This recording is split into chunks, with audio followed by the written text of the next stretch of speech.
This text does not teach that Christians are to tithe to churches. What? But my whole Christian life I've been told I have to tithe to the church. Well, Malachi was written more than 400 years before the start of the first church in Jerusalem. Applying its command of tithing to the Old Covenant temple to tithing to the New Covenant church takes these verses out of its original context. Wait a minute. Are you telling me I'm not required to tithe? Remember what tithing was. It was a taxation set by God for the Israelites as a means to support the Levites, the priests, the temple, the feast, and the poor. So you're telling me I'm not required to tithe? Yes. As a Christian, you are not required to tithe. The New Testament nowhere commands or even suggests that Christians adhere to the legalistic tithe system, nor does it designate a percentage of income a Christian should give. Tithing is not for us. However, the elders of the church can all take a breath now. However, we are required, expected, and encouraged to give.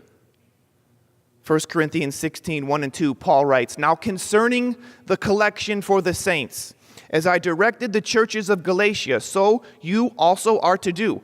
On the first day of every week, each of you is to put something aside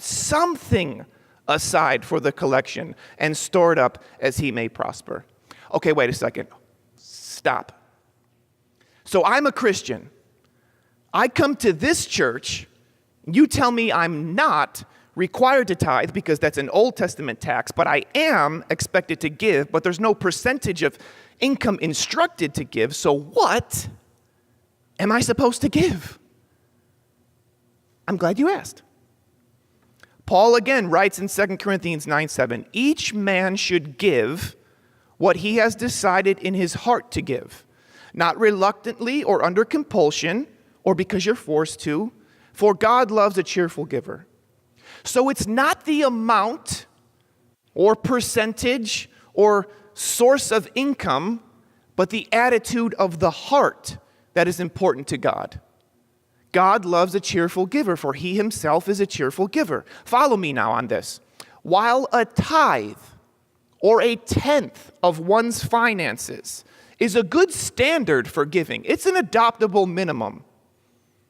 It's clear in Acts 2:24 that the early church didn't focus on specific amounts, but rather on meeting needs, as they were selling their possessions and belongings and distributing the proceeds to all as any had need. They cheerfully gave more than a tenth. And I would agree with John Piper when he says, since we as Christians are under a new covenant of grace, which is a better covenant, if you will, than the old covenant of the law, because in the new covenant of grace, God gave more in sending his one and only son, Jesus, so then we should give more than the Old Testament tithe. I mean, we should. But again, and hear me clearly on this, family, there is no set standard of giving. It's all from the heart. You cheerfully giving $5, knowing that's the amount the Lord laid on your heart, is the same as a person giving $500, knowing that's the amount the Lord laid on their heart. But, here's the shift. If you only give $5, knowing God has placed on your heart an amount more for you to cheerfully give, then you are robbing God in giving. If you give nothing, then you are robbing God in giving.